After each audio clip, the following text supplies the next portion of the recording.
Hey, what's up, guys? Happy Sunday. Let's spit out some NBA info real quick and be up front. Don't like the slate. And the thing I don't like about it is real simple. Because it's spread out the way that it is, with what is that, 4.5 hours difference between the games, I don't think we're going to get any good, solid information on Ricky Rubio prior to the game. So for me personally, obviously, you guys are all grown-ups. You're free to do with your money what you want. I'm not going to go really aggressive on this slate because it puts you in a weird predicament that you don't know how to attack Rubio. And if you guess one way or the other, or Rubio plays and gets pulled back out, it's just, for me, it puts us in too much of a guessing game. So that would be my number one thing to take a look at today. Now, hopefully, I'm making this, it's more than 4 hours before lock. It is possible that we get Rubio information. And if that is the case, then you are going to get your Alec Burks, who I have pulled up. If Ricky Rubio is out today, then Burks becomes a priority. Why? Because you want some of these high-priced guys from the Pelicans, potentially even the Warriors, on your team, and this gives you some cap space that you can feel good about. If Rubio is in, Burks could easily be a DNP, which gives you nothing, and that's where some of the trepidation comes from.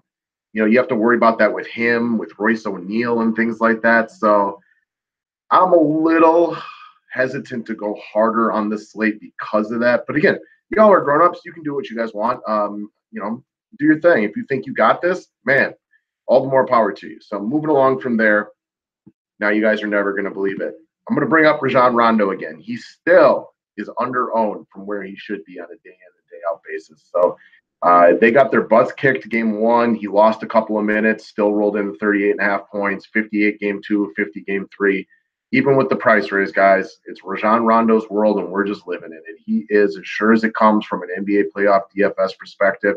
He shot 2 of 11 last game and still rolled into 49.5 points with those 21 assists. He's a plus rebounder as far as guards go. This is why this guy I think he's number 5 in career playoff triple-doubles.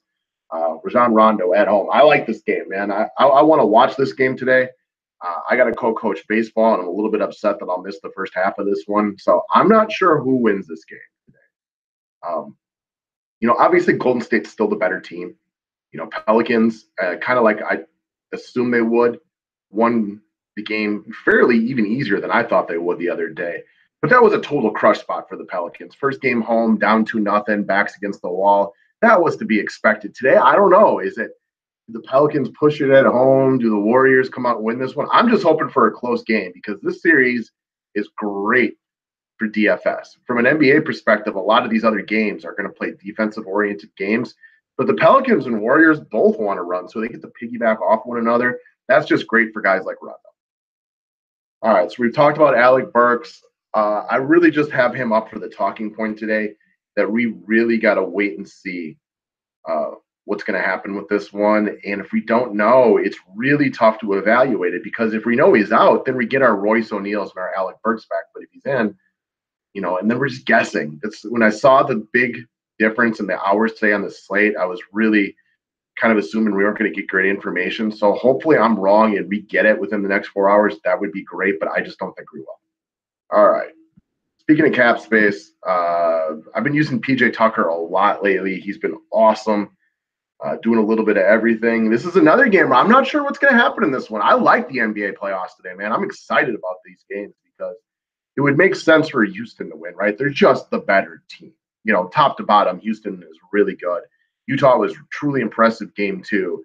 And as impressive as they were game 2, they were exactly the opposite in game 3. So you think Utah bounces back here, or is it just the better team that wins?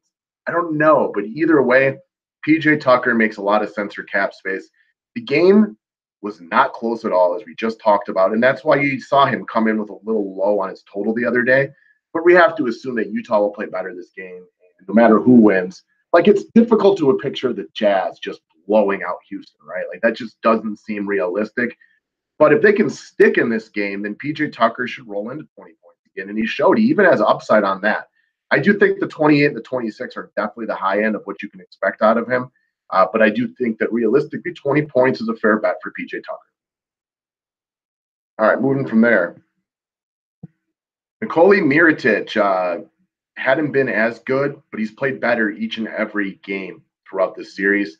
And I figure it continues to move in that direction. Solid play at 6,500. He works in all formats. I mean, this is just a keep it simple, stupid play for us. He shot under 50% from the floor combined the last two games, just barely, just by his smidge, and he's still giving you really, really solid value on a day in and day out basis. All right, and it wouldn't be a DFS slate with Houston if I didn't bring up Clint Capela. Again, this one is pretty simple. For the season now, we are now 6 games into the year of Clint Capela versus Utah. He averages, I believe, right around still. He was a little light last game.